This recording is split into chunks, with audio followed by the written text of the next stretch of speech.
சிறகடிக்க இன்னைக்கு எபிசோடில் ரோஹிணியோட அம்மாவும் கிறிஷும் ஹாஸ்பிட்டல் கிளம்புறாங்க. அப்போ விஜயா சொல்கிறாங்க, இனிமேல் இந்த வீட்டு பக்கம் வந்துடாதுங்க, அப்படியே போயிருங்க அப்படின்னு சொல்லிட்டு 2 நாள் வந்து தங்கிட்டீங்களே அப்படின்னு சொல்லி திட்டிகிட்டு இருக்காங்க. இனிமேல் நாங்கள் வரமாட்டோமா அப்படிங்கிற மாதிரி ரோஹிணியோட அம்மா சொல்கிறாங்க.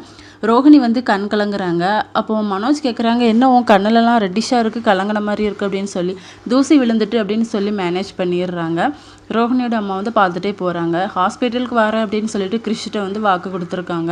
முத்து தான் கூட்டிகிட்டு போகிறாங்க. அங்கே போய் கட்டை பிரிக்கிறாங்க. அந்த டைம் பார்த்து கரெக்டாக ரோஹிணியும் வந்துடுறாங்க. அம்மா அப்படின்னு சொல்லி கிறிஷ் வந்து கட்டி பிடிச்சிட்டு இருக்காரு. இதை வந்து மீனாவும் முத்துவும் பார்த்துடுறாங்க. இவங்க எப்படி இங்கே அப்படின்னு சொல்லி யோசிச்சுட்டு இருக்காங்க. இல்லை, இவங்க இந்த திங்ஸை வீட்டில் வச்சுட்டு வந்துட்டாங்க, அதை கொடுக்கத்தான் வந்தேன் அப்படிங்கிற மாதிரி சொல்கிறாங்க. இல்லை, நீங்கள் 2 பேரும் ரொம்ப க்ளோஸாக பேசிகிட்டு இருந்த மாதிரி இருந்து அப்படின்னு சொல்லி மீனா கேட்க, ரோஹிணி வந்து கிறிஷ்கிட்ட ரொம்ப பாசமாக இருந்தாங்க, அதனால தான் இவ்வளோ க்ளோஸாக இருக்கான் அப்படிங்கிற மாதிரி ரோஹிணியோட அம்மா வந்து சொல்கிறாங்க. அப்போ முத்து சொல்கிறாங்க, அவன் ரொம்ப நல்ல பையன், 2 நாள் நீங்கள் இவ்வளோ பாசமாக இருந்ததுக்கே அவன் உங்கள் மேலே எவ்வளோ பாசமாக இருக்கான் அப்படின்னு சொல்லி பேசிகிட்டு இருக்காங்க. பில்லெல்லாம் பே பண்ணதுக்கு முத்து போகிறாரு. ரோஹிணியோட அம்மா எவ்வளவும் வேண்டான்னு சொல்லியும் கேட்காம நானே பே பண்ணுறேன் அப்படிங்கிற மாதிரி கிளம்புறாரு. இதோட இன்னைக்கான எபிசோடு முடியும்.